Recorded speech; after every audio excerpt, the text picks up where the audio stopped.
Hey everyone, welcome to Three Guys One Movie. I'm Angus, I'm Zach. and we saw Hereditary. Ooh. We actually saw it a couple weeks ago, but we're just finally recording a thing for it now.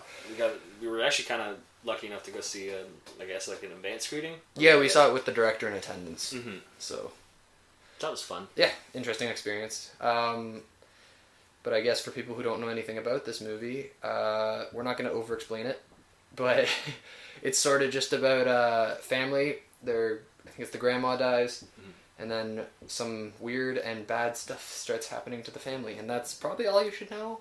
If you haven't seen it, I'd kind of advised against having the movie spoiled, because it's definitely a movie that has a surprise factor to it. Like, even the trailer's totally safe to watch. Because I had seen the trailer a few times, and seeing the movie, it totally goes in a different direction than I was expecting. But not in the sense of like what was it it comes at night. Yeah, it didn't break tone, different. like It Comes at Night or The Witch, where the advertisement's like blatantly lying to you about what the movie is.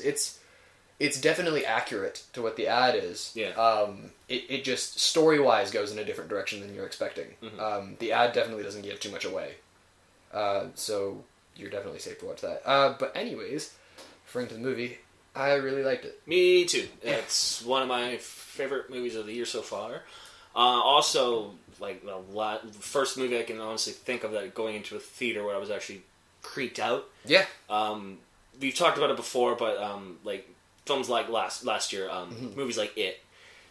That movie really, I was not creeped out at all during watching the movie. I was never scared, but this one genuinely got under my skin, and I was freaked out. And this is much more atmospheric rather than. I guess there's a difference between being scary and being atmospheric, and it felt like it was trying to be very scary and in your face. And this one's much more. It's not that it's not in your face, because the stuff that it's doing is pretty in your face. It's actually a very visual horror movie. There's very little that's implied, with the exception of a few scenes. But it's very effective in creating this very tense environment. Apart from maybe one or two scenes, this movie was really tense, and I was kind of practically holding my breath at certain points. Yeah. There's a couple scenes in here that are just pure nightmare fuel and will stick with me for a while. Yeah, me too.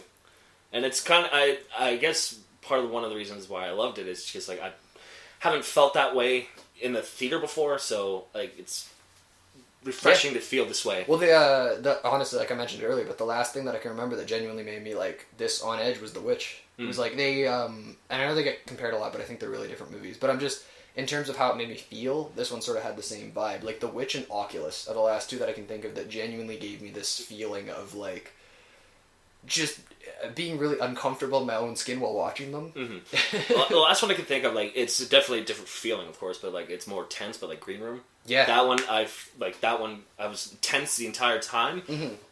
Different feeling from this one, but in terms of just feeling on edge the entire movie. Yeah, the last one was Green Room. No, for sure.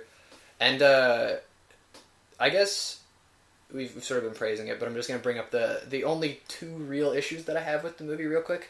One of them being Alex Wolff's performance. Very and off. It's good at parts, but then not as good at other times. Yeah, it's sort of it's on a weird slope where it's certain scenes he's great, specifically when he has to act scared or freak out or be a sarcastic teenager or whatever, he's great. But as soon as there's a couple scenes when he has to break down crying, or he sort of awkwardly calls his mom mommy a couple times, and it doesn't feel right for the character they've created. But apart from that, he's mostly good. Yeah. There's a couple scenes where I was that's a little awkward while watching him. And then the only other issue that I really have with this movie is the last, it's probably only maybe 5 minutes, if that. But pretty much the attic portion, once he jumps out the window, or I guess, once he jumps out the window is pretty much where my problem begins, because I just feel like the movie sort of over-explained itself.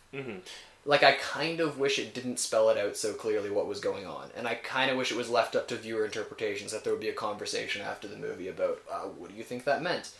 And it's honestly a scene where I think the scene could have stayed in, but maybe just remove the voiceover. Yeah. Of people saying, hail the new king and all that stuff, and explaining exactly, because they literally say, you are one of the kings of hell.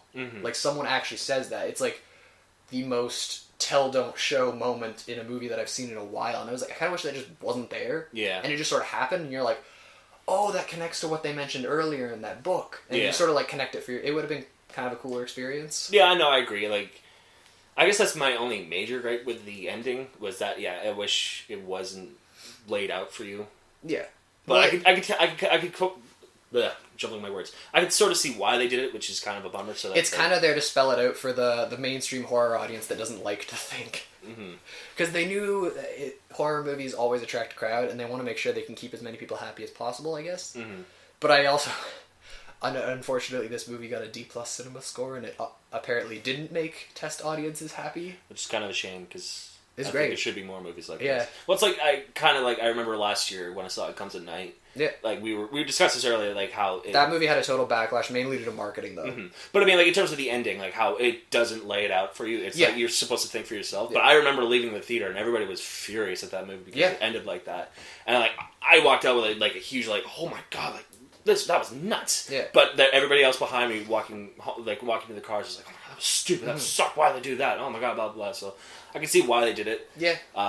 As much as I love A24, their track record for, like, making their money back and stuff on their movies isn't always the greatest. Yeah, which is kind of a bummer. They've never been the most profitable company, but they do... They put out some of the best movies. Like, critically speaking, they do really well. Because their past few movies have all done really well critically, apart from, like, I think How to Talk to Girls at Parties. That one kind of didn't do that great. The one with Kristen Dunst as well. That one was... no, I can't remember that fucking name. I don't know. I'll get a look. But yeah, oh, Woodshock. Woodshock, that's it. Yeah. Yeah, that wasn't good. I actually saw that one. I heard that one was really bad. Yeah. Yeah, but going back to, I guess, the positives on this movie. Toni Collette. Yeah, I was going to say Toni Collette, but also it just functions really well as a family drama on top of being a horror movie. Like, it's not just a scary movie. It's a scary movie that has an interesting group of characters and series of events at the core of it, rather than just the creepy stuff, which is why I mentioned this to you earlier, but I'm curious if I watch it again, if I'll notice more stuff in terms of, like, family dynamic and whatever, rather than being distracted by all the creepy stuff. Because now that I know it's coming, maybe I'll pick up on more subtleties in terms of the family dynamic and whatever. But well, and they're well developed to the point where you actually care what's happening to these people. No, for sure. It's not just like they're fodder for people to just die and stuff. You're not like hoping for a high body count. Exactly. This movie's also pretty brutal.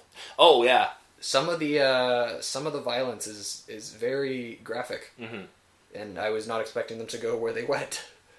Especially, this movie had the balls to kill a kid. Yeah. And not just kill a kid, but behead a kid. Pretty fucking brutal. Yeah. Yeah. And then the whole movie has a theme of beheading. Yeah. For, like, the rest of it. Like, there's a scene at the end with Colette kind of cutting off her own head with, like, I don't know if it was, like, piano wire or something like that. That was brutal. Yeah. That scene was great, too. Like, that shot, in terms of, it's not shown that graphically, it's mostly in the dark, but the sound effects, which... Yeah. There's another big one. The sound design in this movie is fucking awesome. God, it's amazing. There's some really, really good use of sound here. And there's so much stuff that, like, the sound creates the atmosphere for the movie. Yeah. Like, even just the tongue clicks. Yeah. Popping into certain frames. Yeah. Like, because, like, it's, what was it, like 5.1? So, like, one time, like, you hear it in the trailer when the little girl goes, like, and, like, that's kind of, that sound, like, comes in and out of the movie sometimes, and sometimes it comes into different places in the theater. So one time it comes in, like, it sounded like it was coming from, like, my far right, and we were sitting in the aisle, and then all of a sudden one time it's, like, right by my ear, and it scared the fuck out of me. It was like, oh my god. Yeah. I really liked how it played with, like, sound design. Well, and I love there's a couple scenes in this movie too. Like, I want to shout out two specific scenes that were the ones that, like, I guess messed with me the most. And one of them was, like, a tongue clicking thing where when the brother hears that in the middle of the night and gets up and sees his sister in the corner of his room, and then she walks forward and her head falls off. Yeah. And it just rolls forward and it's just a ball. Yeah, it's the ball. That was really, really good. That was also, like, throwback to, like, Changeling, with throwing the ball down the stairs to creep someone out. It, like, almost seemed like sort of a purposely made reference, which was kind of cool. And then there's a nightmare scene where they keep referencing the fact that she tried to light her own kid on fire while she was sleepwalking. And the nightmare scene involving that was probably the most terrifying thing in the whole movie to me, because it felt straight up like I was watching someone else's nightmare. Like, it was so well done tonally. Yeah. Totally creeped me out. And that's rare. I don't get creeped out that easily. So, Are we doing final scores? Yeah, sure. You can wrap it up. Okay, so overall, really, really, really good horror movie, really good drama. Final score, 9 out of 10. Definitely recommend watching it. Try, if you're going to go see it in theaters, try and go to a quieter theater so there's not buttholes in the theater being loud and obnoxious. Yeah. I'd highly recommend it. I'm not quite as high as you. Walking out of it, I probably would have given it like an 8. But thinking about it a little more, I'll say 8.5. Okay. I really like the movie. I think it's the best horror movie so far this year, and it's one of the better movies this year that I've seen in general. I think it's very well made from every aspect, apart from like the tiny little issues that we mentioned, which aren't major things. They're just little annoyances. Mm-hmm. But yeah, highly recommended by both of us. Absolutely. So that wraps it up. Follow us on Twitter, Letterboxd, all that. It'll be down below, and we'll catch you next time. Bye.